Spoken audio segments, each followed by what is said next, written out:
capítulo 3, versículo 1. Los que no tengan Biblia, podemos prestarles alguna Biblia. ¿Qué los sugieres? ¿Tienen algunas Biblias? Recuerde, si no tiene en su casa, se la puede llevar. Es un regalo de la iglesia. Si nada más no la trajo, la puede regresar al final.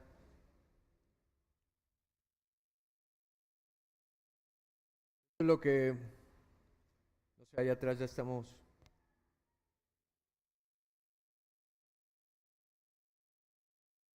Efesios capítulo 3, versículo 1 dice lo siguiente: Por esta causa yo, Pablo, prisionero de Cristo Jesús, por vosotros los gentiles, si es que habéis oído de la administración de la gracia de Dios que me fue dada para con vosotros, que por revelación me fue declarado el misterio, como antes lo he escrito brevemente, leyendo lo cual podéis entender cuál sea mi conocimiento en el misterio de Cristo, misterio que en otras generaciones no se dio a conocer a los hombres, a los hijos de los hombres, como ahora es revelado a sus santos apóstoles y profetas por el Espíritu, que los gentiles son coherederos y miembros del cuerpo, del mismo cuerpo, y copartícipes de las promesas en Cristo Jesús por medio del Evangelio, del cual yo fui hecho ministro por el don de la gracia de Dios que me ha sido dado según la operación de su poder. A mí, que soy menos que el más pequeño de todos los santos, me fue dada esta gracia de anunciar entre los gentiles el evangelio de las inescrutables riquezas de Cristo y de aclarar a todos cuál sea la dispensación del ministerio escondido desde los siglos en Dios, que creó todas las cosas para que la multiforme sabiduría de Dios sea ahora dada a conocer por medio de la Iglesia a los principados y potestades en los lugares celestiales, conforme al propósito eterno que hizo en Cristo Jesús nuestro Señor, en quien tenemos seguridad y acceso con confianza por medio de la fe en Él, por lo cual pido que no desmayéis a causa de mis tribulaciones por vosotros, las cuales son vuestra gloria. Pablo continúa con el tema de la unidad en la iglesia. Y mire, la unidad suena hermoso hasta que intenta vivirla. ¿No es cierto? La unidad suena como algo wow, algo utópico, algo que todos buscamos hasta que realmente intentamos vivir. Solo vea las comunidades. Vea, por ejemplo, la familia, el equipo de trabajo, la iglesia local, lo complicado que es mantener la unidad. Y ya no digo la iglesia universal, porque son diferentes opiniones, costumbres, personalidades, intereses. Y Pablo habla en esta parte de las cosas de la iglesia o de la iglesia como un misterio. ¿Se fija? Ese es el punto principal, que el misterio ahora ha sido revelado. ¿Cuál misterio? El misterio de que los judíos y gentiles iban a ser unidos en un mismo cuerpo, en un mismo pueblo, en un nuevo hombre, a través de, o en otras palabras, la iglesia. Él menciona aquí cuál es el misterio, que Dios ha unido a dos cosas que eran diferentes en la iglesia. Y no pensemos que, bueno, déjenme aclararles qué es misterio. Misterio es algo que estaba escondido y ahora es revelado, que en el Antiguo Testamento no estaba claro y ahora en el Nuevo Testamento ha sido completamente descubierto, o bueno, no descubierto, revelado por Dios, para que todos lo conociéramos. Y mire, aquí es importante entender esto, de que la salvación a los gentiles no era el misterio. La salvación a los gentiles en el Antiguo Testamento estaba muy clara. De hecho, si usted recuerda el pacto con Abraham, Abraham le dice que a través de su descendencia iban a ser benditas ¿cuántas naciones? Todas las naciones, ¿verdad? Ahí está cómo Dios ya tenía desde los principios, desde el Génesis, a los gentiles para salvación. Entonces, mire, por ejemplo, lo que dice Isaías capítulo 49, versículo 6. Dice: poco es para mí que tú seas mi siervo para levantar las tribus de Jacob y para que restaures el remanente de Israel. ¿De quién está hablando esta profecía? del Mesías. Dice, también te di por luz de las naciones para que seas mi salvación hasta lo postrero de la tierra. Vea, Dios está diciendo, poco me es para mí nada más estar o guardar un remanente de Israel, sino también te di por luz para salvación a todas las naciones. Entonces estaba claro que el plan de Dios era salvar a los gentiles y que Israel, ¿se acuerdan? Lo vimos la semana pasada, era el medio, eran los sacerdotes del mundo, aquellos que iban a predicar esta buena noticia, aquellos que iban a evangelizar al mundo. Pero mire, ahora quiero que se ponga en los pies de lo que está pasando aquí y de lo que está pasando con Pablo. Este mensaje es un mensaje muy diferente a la salvación. Es que ahora Israel y los gentiles, los extranjeros, son uno en la iglesia. Que Israel no es nada más el pueblo de Dios, sino ahora la iglesia es el pueblo de Dios. Y que tienen que convivir unidos ahí. Y yo creo que nosotros no alcanzamos a entender esta tensión que está ocurriendo aquí. Cuando nosotros leemos este pasaje, no nos imaginamos lo difícil que está siendo el que judíos y cristianos convivan. De hecho, Pablo empieza el versículo 1 de este capítulo 3 diciendo, por esta causa, y luego dice, yo Pablo, y hace un paréntesis enorme. Por eso le leí una porción tan grande, porque hace un paréntesis del versículo 2 al versículo 13 y luego retoma en el 14 y dice, por esta causa doblo mi rodilla. Es decir, va a orar Pablo nuevamente por segunda ocasión por ellos, pero antes de eso, Pablo quiere que quede muy claro este mensaje. Pablo quiere que la gente entienda lo importante que es la iglesia. Ahora, para que se dé una idea de qué tan controversial era este mensaje, solo recuerde a Pedro, uno de los apóstoles. ¿Se acuerda de aquella ocasión donde Pedro va a predicarle a Cornelio a su casa? ¿Se acuerda lo que ocurrió ahí? Que él no quería, tiene la revelación de Dios y entonces va y mire lo que él dice en Hechos 10:28. Es sorprendente, mire. Y les dijo, vosotros sabéis cuán abominable es para un varón judío juntarse o acercarse a un extranjero.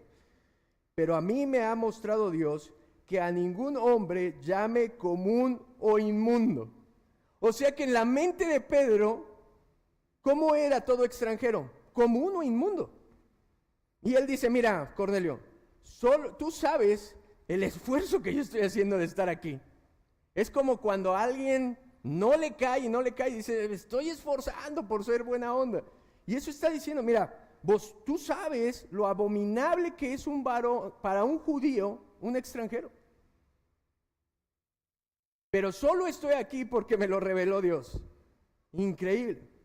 En Gálatas capítulo 2, versículo 11 al 14, se relata cómo tiene Pablo que confrontar, reprender a Pedro, porque por miedo a los judíos se apartaba de comer de los gentiles. ¿Se acuerda de eso? Que Pablo prácticamente le dice, no seas hipócrita, porque eres uno con los judíos y porque eres uno con los gentiles diferente. ¿Por qué te comportas? ¿Por qué te da miedo que los judíos te vean comiendo con los gentiles? Imagínense, estamos hablando que esto muestra que la separación no solamente era teológica, no solamente era por la religión, sino era algo social y era algo práctico. ¿Se imagina? Hechos capítulo 15 nos habla de que algunos cristianos judíos exigían que los gentiles fueran circuncidados y guardaran toda la ley mosaica. Y los apóstoles, Pablo tuvo que ir al concilio para poder aclarar eso, y el concilio concluye que la salvación es por gracia, y es decir, que los gentiles, nosotros los que no somos del pueblo de Dios, no teníamos por qué convertirnos al judaísmo, porque la salvación no es por obras, es por gracia. Entonces la tensión en esa época era muy, muy fuerte. Era un desafío de siglos, de identidad nacional, de religiosa, Eran años de una cultura y de repente llega Pablo y dice, ¿saben qué? Todos somos iguales y todos tenemos que convivir por igual en la iglesia porque a través de Cristo Él compró la iglesia para ser su cuerpo. Y aunque tiene diferentes miembros, todos somos iguales, todos somos valiosos, todos importamos y todos somos lo mismo delante de Dios. Entonces, para aquellos que se creían superiores, imagínense esto. Es de, no, o sea, me estás rebajando a la posición que yo tenía. Y a nadie le gusta eso porque nos da directamente en el orgullo, ¿no es cierto? Mire, a esto Pablo le llama el misterio que ha sido revelado. Ese misterio que Dios formó un pueblo, un cuerpo, un nuevo hombre y que esto lo vemos en la iglesia de Jesucristo. Unidos no por afinidad, no porque nos caigamos bien, no por una nacionalidad, sino por gracia. No por méritos, sino por el sacrificio de Cristo Jesús. Es increíble. Los lazos que nos unen en la iglesia son más fuertes que cualquier cultura, cualquier religión de hombre o cualquier institución humana. Y en estos versículos, el punto que hoy veremos es el glorioso plan de gracia de Dios nos une en Cristo como su iglesia para que vivamos con seguridad y con confianza. El glorioso plan de gracia de Dios nos une en Cristo como iglesia para que vivamos con seguridad y confianza. Y para exponerlo, para que sea más fácil para usted de una manera lógica, quiero darle algunos encabezados, algunos subtítulos. Primero, quiero que veamos el mensajero del misterio. Después, el contenido del misterio. Número 3, el propósito del misterio. Y número 4, la bendición del misterio. Hoy solo voy a alcanzar a ver el mensajero del misterio. Y voy a abarcar mucho porque lo que he estudiado me ha apasionado y quiero transmitírselo con esa pasión. ¿Quién es el mensajero del misterio? Versículo 1. Acompáñeme ahí en su Biblia. Efesios 3. Dice, por esta causa, yo Pablo, prisionero de Cristo Jesús, por vosotros los gentiles.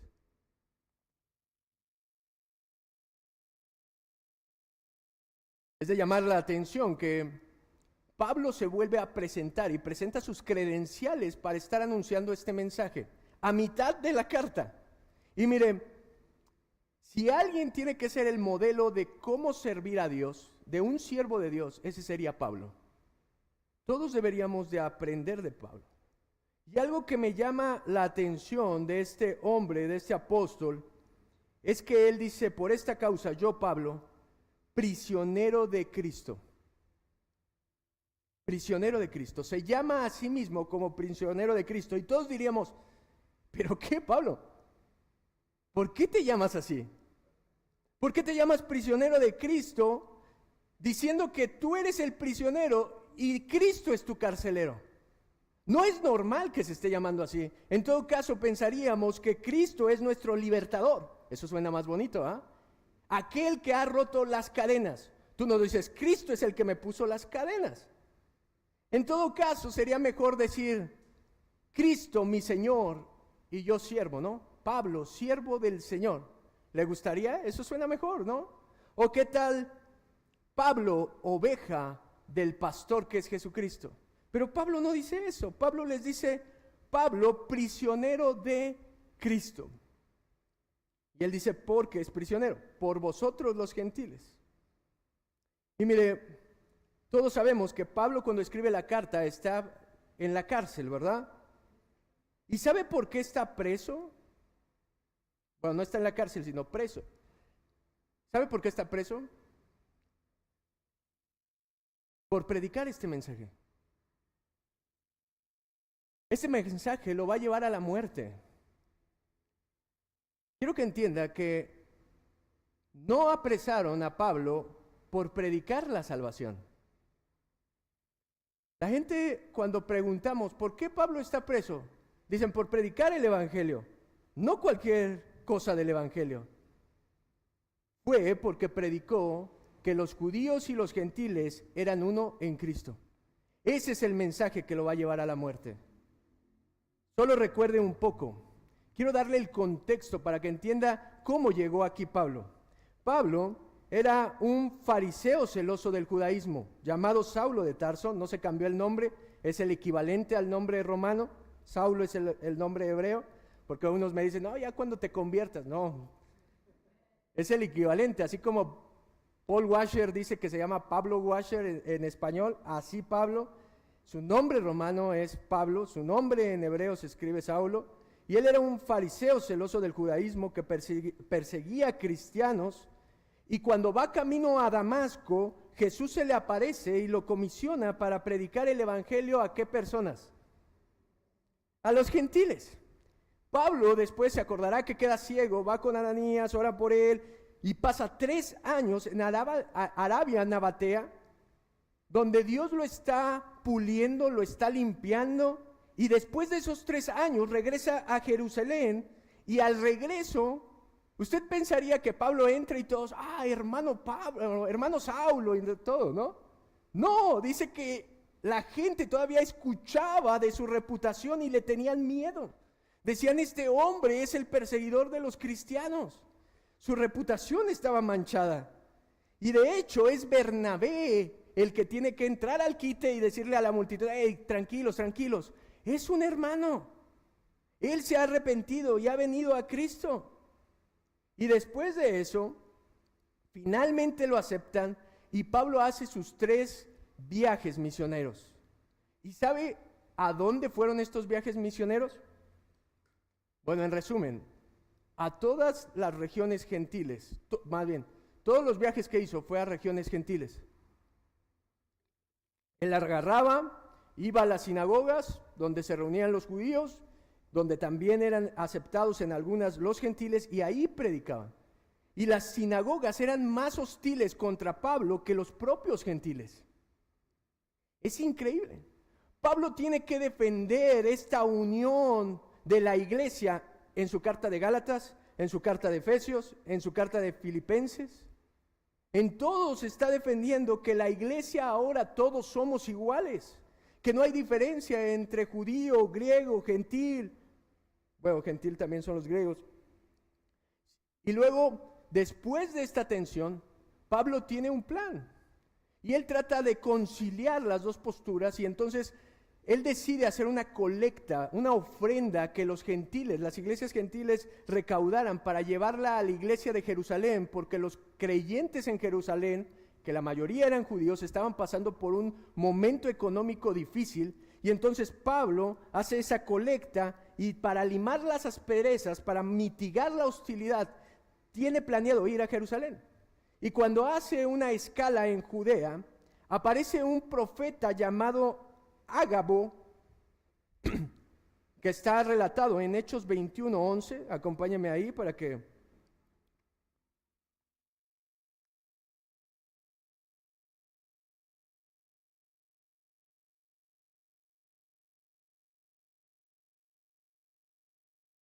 Esto es lo que ocurre, vean.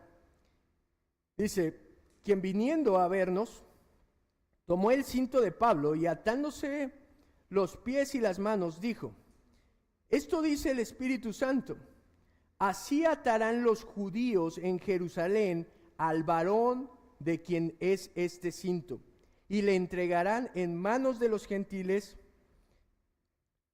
Al oír esto, le rogamos nosotros y los de aquel lugar, que no subiese a Jerusalén.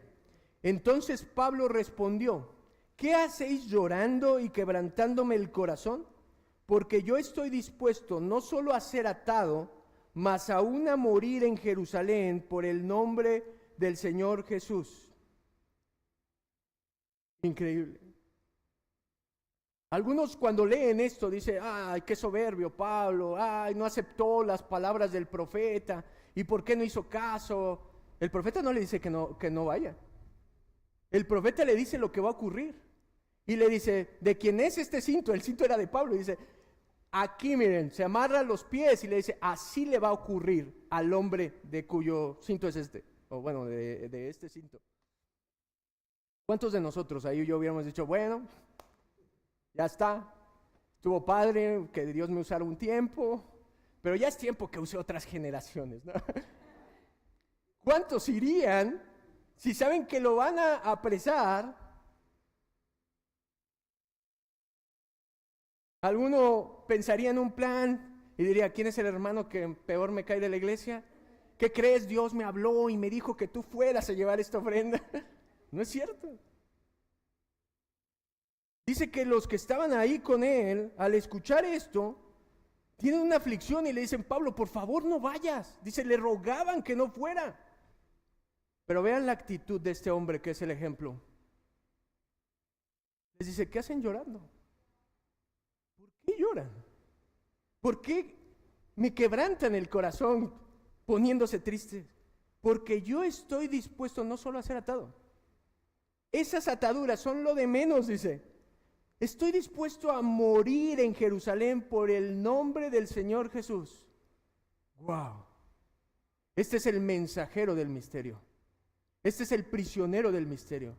Aquel que tiene tal convicción que dice, Dios me ha comisionado para esto, yo voy a ir y voy a entregar mi vida por esta causa. Al llegar él a Jerusalén con la ofrenda, da el testimonio de la conversión de que muchos gentiles han tenido a causa de su ministerio. Y este reporte, como es público, levanta el odio de los judíos, quienes aferrados a la ley mosaica, lo acusan de no respetar las costumbres de Moisés.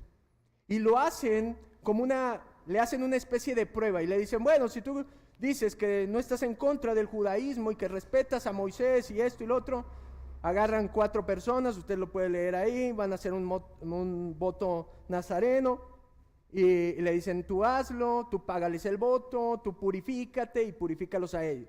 Pablo lo hace. Pablo está dispuesto a hacerlo por la conciencia de los judíos. Y no satisfechos con eso, como Pablo sí lo hizo, lo acusan de que Pablo metió a un gentil llamado Trófimo a las áreas prohibidas del templo, cosa que no era cierta. Y por esta causa lo arrestan. Todo esto que le conté es para llegar a este punto. A Pablo lo arrestan los judíos por predicar el evangelio de que somos uno en la iglesia. Le levantan la acusación falsa de que había metido a un gentil al templo judío, cosa que no era cierta. Los judíos, probablemente en este grupo de judíos había gente que se había convertido, pero que odiaba la idea de que en la iglesia todos fuéramos iguales. Él estuvo en la cárcel, había sido prisionero durante 5 años, 2 en Cesarea y el resto lo pasa en Roma en un arresto domiciliario. Pablo tuvo que comparecer ante el Sanedrín, ante el gobernador romano Félix, ante Festo, el sucesor de Félix, e incluso ante Agripa, ante todas las autoridades. ¿Se acuerdan que cuando está con Agripa, él dice lo que pasó en Damasco y él dice, Dios me comisionó para predicar a los gentiles? De hecho, casi convierte a Agripa. Y mire, Agripa lo quería soltar. Agripa lo hubiera soltado, pero sorprendentemente Pablo apela a su derecho romano como ciudadano romano y apela a César a llevar su caso delante de César. Y por eso es llevado ante el César. Y como el César está enfrentando todo eso de los cristianismos y odia a los cristianos, ni siquiera hace un juicio justo y lo mata. Increíble historia. Todo esto aquí, para alguien que dice, yo, Pablo, prisionero de Cristo, por predicarles a vosotros los gentiles. Aunque fue arrestado por las acusaciones judías, Pablo no se considera prisionero de los judíos, ¿se fija? Aunque estaba prisionero por los romanos, no se considera prisionero de Roma. Aunque apeló a César, nunca consideró que fuera prisionero de César. Él era un ministro de Cristo, comprado con precio y comisionado con la misión de predicar a los gentiles. Por ende, si la consecuencia de cumplir su misión era estar en la cárcel o apresado, él era un prisionero de Cristo. No sé si me está entendiendo. Esta es la visión de Pablo. Dice, yo estoy aquí en la prisión porque mi Señor así lo decidió. Si yo necesito estar aquí en la prisión para cumplir la misión, yo estoy contento con eso. Nosotros con cualquier hostilidad ya nos enojamos, ¿no es cierto? Ya desistimos. Me encanta que Pablo, todo lo que le está pasando, todo lo que hace, sabe que está bajo el control de Cristo. Para aquel que le pertenece, para aquel que es siervo de Dios, sabe perfectamente que todo lo que está pasando en su vida es la obra de Cristo, es el control de Cristo sobre su vida. Y déjeme decirle algo muy importante. La perspectiva o forma en la que usted ve las cosas importa e importa mucho. La forma en la que usted reacciona está determinada por la forma en la que usted ve las cosas. Si solo puede ver lo que está frente a sus narices, lo que le está sucediendo en el ahora, usted va a ser controlado por las circunstancias. No sé si me estoy explicando. Si usted lo único que puede ver es lo que tiene adelante, las circunstancias difíciles que le están pasando, usted va a ser controlado por esas circunstancias y por sus emociones. Siempre nos vamos a sentir bien cuando nuestras circunstancias sean buenas, y siempre va a sentirse en miseria cuando no lo son. Pablo está prisionero y está diciendo, es un logro. Soy prisionero de Cristo por predicarles a vosotros los gentiles. John MacArthur comenta lo siguiente: pero si Pablo solo hubiera sido capaz de ver sus circunstancias, él se hubiera rendido de su propósito, hubiera abandonado el ministerio. Si hubiera pensado que su vida estaba en manos de sus perseguidores, habría sido vencido por la desesperación. Qué increíble. Si Pablo solo hubiera visto sus circunstancias, estoy preso, se hubiera rendido. Si Pablo hubiera dicho, no me quieren los romanos, no me quieren los judíos, hubiera caído en la desesperación. Pero Pablo tenía la perspectiva divina. Él vivió confiando plenamente en el propósito de Dios para su vida. Es increíble.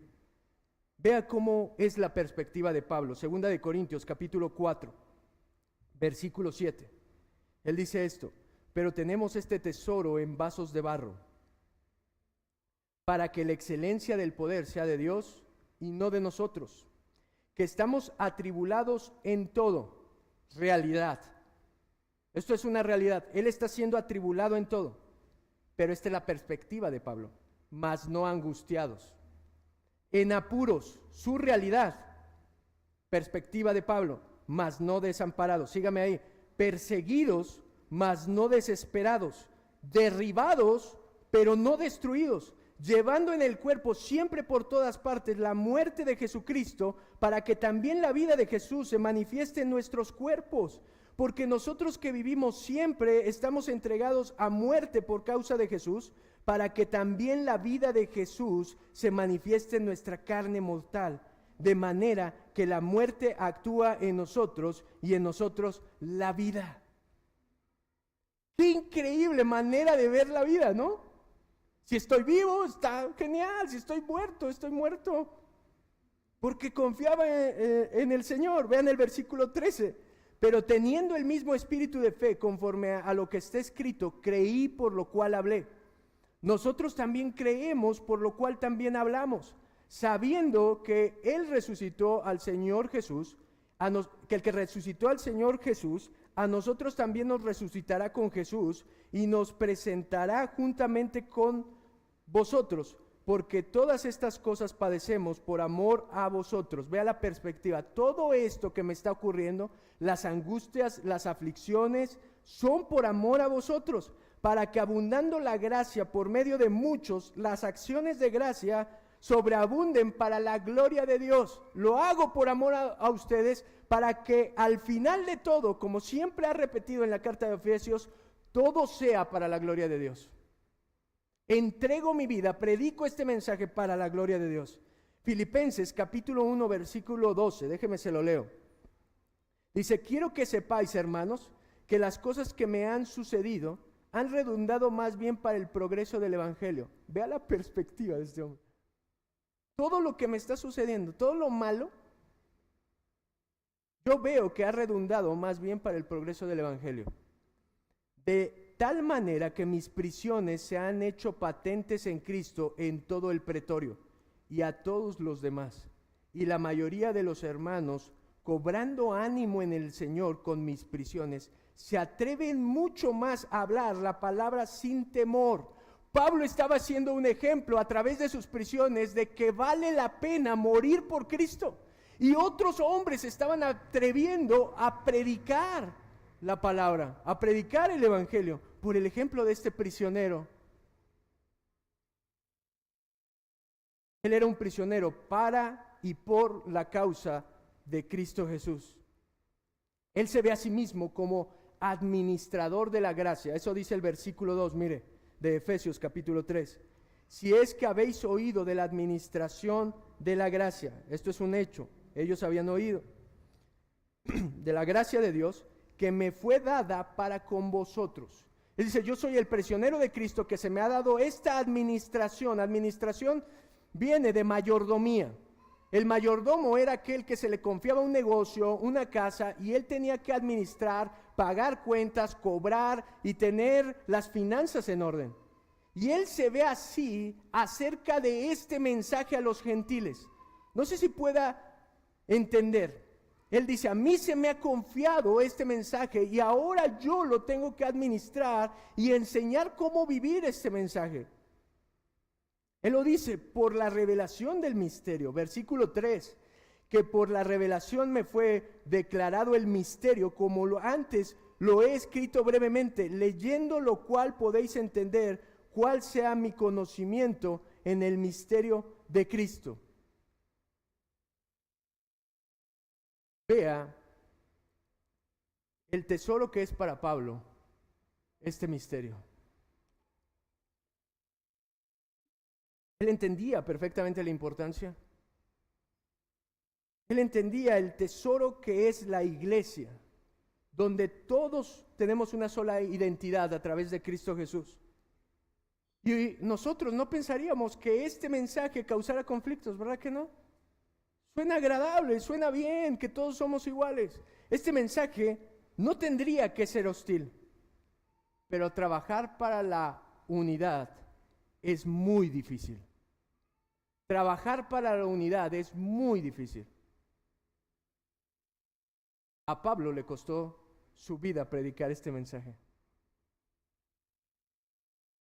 Pero mire el versículo 7 de Efesios 3. Quiero que sigamos viendo al mensajero. Dice, del cual yo fui hecho ministro por el don de la gracia de Dios, que me ha sido dado según la operación de su poder. Del cual yo fui hecho administración. ¿Y él cómo lo veía? ¿Por qué él fue escogido para predicar este mensaje tan importante? ¿Por qué Pablo fue escogido? ¿Porque sabía mucho? ¿Porque tenía credenciales? ¿Porque era, en cuanto a la ley, intachable?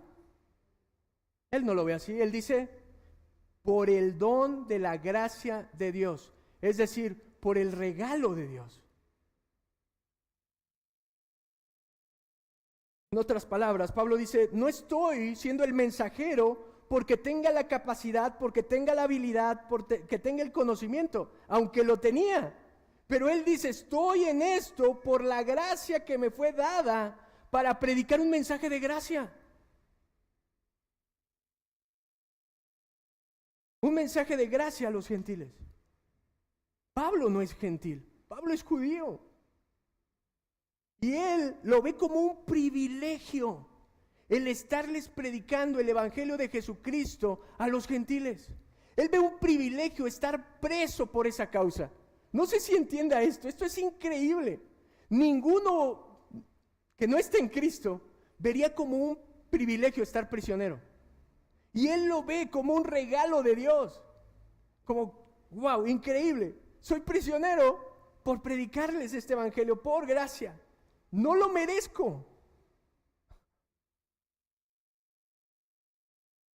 ¿Sabe lo conflictivo que es llevarse bien con los demás? Porque siempre creemos que merecemos cosas. Aún véalo en su familia. Usted cree que merece algo, ¿no es cierto? Y se enoja y se pelea cuando no recibe lo que usted cree que merece. Y en la iglesia es igual. La gente dice, no saben quién soy yo. No saben el pastor que soy yo y no me invitan. Somos nosotros. ¿Qué somos nosotros? Y Pablo dice, esto es por gracia. Según el poder de la operación, la operación de su poder, según la operación de su poder. Mire, servir a la iglesia es un privilegio.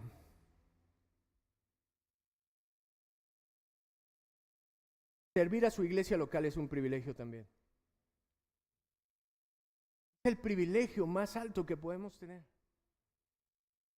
A veces me sorprende que hay gente que tiene las frases de decir, cuando servimos a Dios, o sirvo tanto a Dios porque estoy abonando a la deuda de amor que tengo con Él.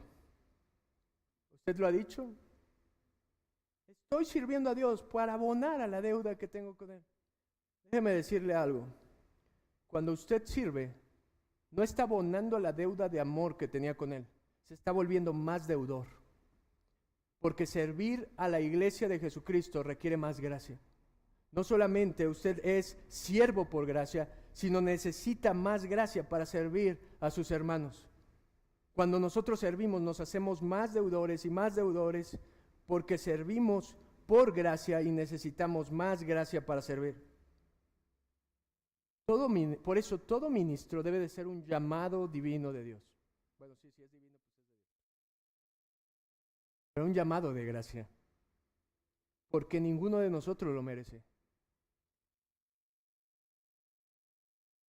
Mi hermano, nos cuesta tanto lavar los baños de la iglesia.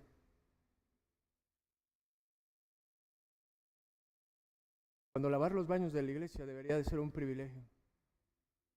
No lo merecemos. Predicar no lo merecemos. No demos por sentado cosas de la gracia. Mire, Pablo ni siquiera se veía merecedor de estar en prisión. Y en el versículo 8, vea el concepto que él tiene. Versículo 8 de Efesios 3. Dice, a mí, que soy menos que el más pequeño de todos los santos.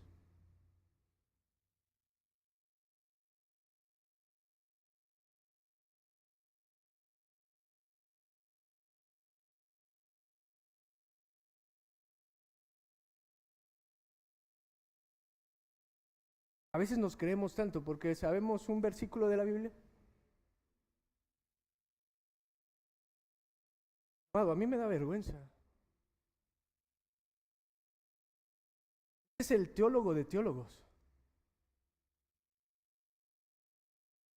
Es el teólogo más preeminente que ha dado la iglesia. Y él dice, yo soy el menos. Soy menos que el más pequeño de todos los creyentes. Me fue dada esta gracia de anunciar entre los gentiles el evangelio de la inescrutable riqueza de Cristo. No está mal conocer, no está mal saber, de hecho a eso nos manda la Escritura. Pero mire cómo él predica con tanta humildad. Este hombre se enfrentó al odio, a la injusticia, a la venganza, a la división. Mi amado, nosotros nos hemos enfrentado a eso en la iglesia de Jesucristo, y no digo la local, en toda la iglesia nos hemos enfrentado a eso. ¿Y cómo reaccionó el mensajero del misterio? Con humildad y gracia. Con humildad y gracia. Las difamaciones, calumnias que le levantaron, las persecuciones, y Pablo siempre está reaccionando con humildad y con gracia. Matthew Henry dice lo siguiente: aquellos a quienes Dios avanza a tareas honorables se hacen pequeños bajo sus propios ojos, y donde Dios da gracia a los humildes, les da también la gracia necesaria. Amado, no hay grandes hombres de Dios. No existen los grandes hombres de Dios. Existen hombres débiles con un Dios fuerte. Eso es lo que Pablo está tratando de mostrarles aquí. El prisionero de Cristo. ¿Sabe que Pablo después nunca más tiene libertad más que cuando va camino de Roma y desencalla el barco? Bueno, no sé si se diga así. Es el único momento de libertad que tiene, pero nunca más fue libre hasta que fue llevado y fue martirizado, fue muerto, porque los judíos querían que este hombre muriera, porque los judíos querían que este mensaje muriera.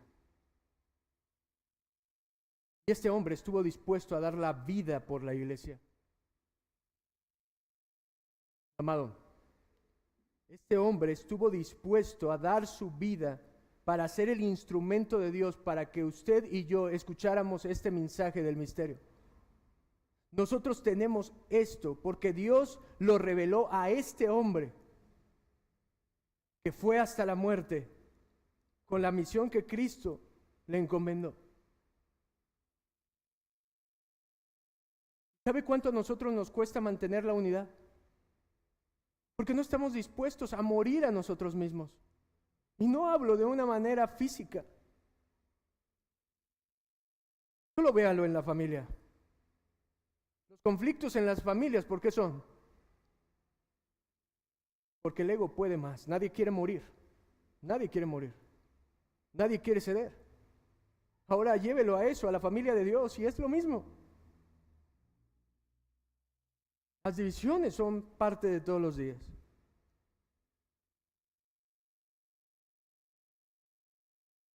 Nos enojamos porque es injusto, pero nosotros ni siquiera somos capaces de morir a nuestro orgullo y saludar a aquella persona que no nos oye. Hace poco escuchaba a Paul Washer y él decía, ¿cómo se mide la grandeza de una iglesia? No se mide por la cantidad de miembros. La grandeza de un ministerio se mide por cuánto amas a aquellos que te aborrecen. Se mide por cuánto amas a las personas que están en contra de tu ministerio. Ahí muestras si realmente has crecido en el Señor. Este hombre que está diciendo, soy arrestado por esto, moriré por esto. Es un privilegio dar mi vida por Cristo para predicar el Evangelio para la iglesia, por predicar la verdad de que todos somos un solo cuerpo, diferentes miembros, diferentes funciones, pero todos somos importantes. Y mi hermano, no solamente estoy hablando de la iglesia local, sino de la iglesia universal. Me duele la idea de pensar divisiones entre iglesia cuando deberíamos de ser uno. Le voy a decir cuál es mi concepto. Debería de haber una sola iglesia en la ciudad donde los más calificados, los pastores más calificados fueran los que ocuparan el pastorado. O los hombres más calificados más bien ocuparan el pastorado. Eso sería lo ideal. Los hombres que cumplan con los requisitos de Timoteo, de Tito, y que sean el ejemplo para la grey deberían de ser. Y todos congregaron, estoy de acuerdo en eso. Ese sería el ideal. Pero mire, hasta entre iglesias nos andamos peleando y los ven como competencia. ¿Cuál competencia? Nosotros no tenemos ninguna iglesia que sea competencia, porque esto no es un negocio. Solo aquel que ve la iglesia como un negocio dice es competencia. Y el problema es que luego son negocios familiares donde heredan de hijo a hijo, hijo a hijo, sin que sean llamados, sin que sean calificados, y eso no es la iglesia del Señor. Amado, hay veces donde la división no es una opción. A causa del amor a Cristo y del amor a la verdad, y la gente dice, la teología divide. Sí, mi hermano, la teología divide. Divide la verdad de la mentira. Divide lo falso de lo verdadero. Pero deberíamos de amar a la iglesia, a todos los creyentes, y siempre mostrarnos hermanos, aunque no vengan a nuestra iglesia. ¿Qué importa si se congregan en otro lado? Es su hermano. ¿Qué importa si tiene diferencias denominacionales o lo que sea? Si al final es su hermano. Si al final es un verdadero creyente. Pero nunca es el amor a costa de la verdad. Lea la segunda carta a Juan. Nunca el amor se sacrifica, la verdad se sacrifica en el altar del amor. A veces el evangelio moderno de la gracia hace esto. Quiere ensanchar la gracia, como si la gracia de Dios no fuera suficiente. Le hace falta ser más tolerante a Dios y queremos ensanchar la gracia. Eso es una herejía. La gracia es perfecta en Dios, como su amor es perfecto, está operando su santidad y su justicia perfectamente. No necesitamos nosotros ensanchar la gracia. Pero mire, este hombre lo entiende. Y este hombre va a morir por la iglesia. El versículo 13, y con esto quiero cerrar el mensaje. Efesios 3, versículo 13. Dice, por lo cual pido que no desmayéis a causa de mis tribulaciones por vosotros, las cuales son vuestra gloria. Les pide que no se desanimen. Entonces entienda cómo estaba la iglesia cuando veían que el apóstol, que el pastor, estaba en la cárcel. Muchos de los hermanos estaban desanimados. Muchos de los hermanos tenían, aparentemente por lo que está escribiendo, el resentimiento en contra de los judíos. Estaban desanimados porque sabían que lo que le iba a ocurrir a Pablo probablemente era la muerte. Y él dice, mis tribulaciones tienen que motivarlos y animarlos. Y ves que lo están haciendo, él dice, y esto les tiene que servir para animarlos. ¿Por qué? Vale la pena morir por Cristo y servir a la iglesia. ¿Me escuchó? Si solo se va a llevar algo esta tarde, vale la pena morir por Cristo y servir a su iglesia. Es un privilegio de gracia, es un misterio que se nos ha revelado, que nosotros somos la iglesia de Jesucristo. ¿Cuánto nosotros valoramos este misterio? ¿Cuánto valora este misterio? Un hombre, para él era el tesoro.